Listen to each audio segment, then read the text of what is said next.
昔々カツガラドンという名前の柴が3匹山のふもとに住んでいました。小さいカツガラドンはカツと呼ばれていました。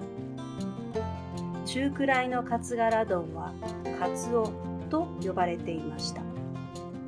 大きいカツガラドンはカツ丼と呼ばれていました。3匹の柴は川の向こうにある緑の草を食べたくて腹ペコでした。川を渡るには一つの橋を渡らなくてはなりません。でもその橋の下には怖いトロルが住んでいて何でも食べてしまうの。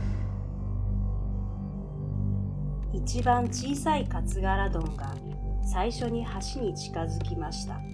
カタコトカタコト、小さい柴の足音が橋に響きます。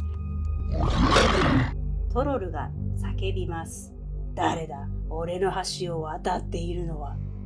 僕ですよ。一番ちびしばのカツガラドンだよ。山に太りに行くところです。と、その柴はとても小さい声で言いました。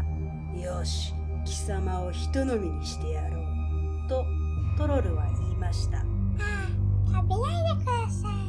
少し待てば大きい柴がやってきます。僕よりずっと大きいですよ。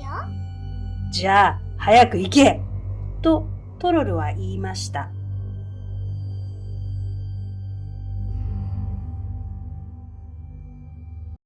中くらいのカツガラドンも橋を渡ります。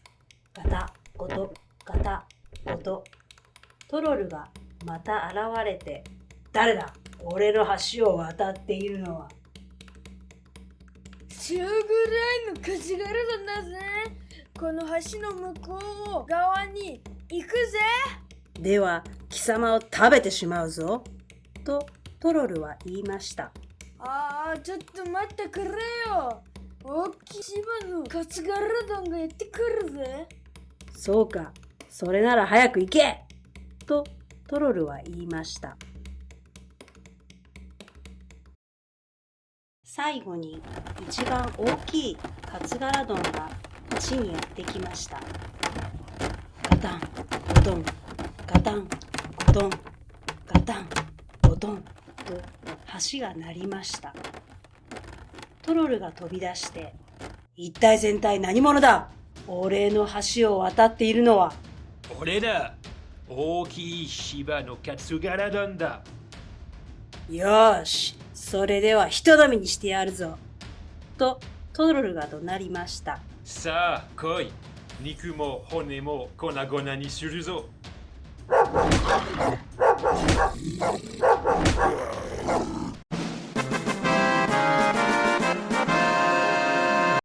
トロルは川の底に沈んでもう出てきません。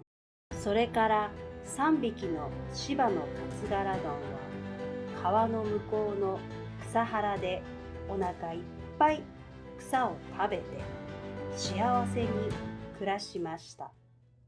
おしまい。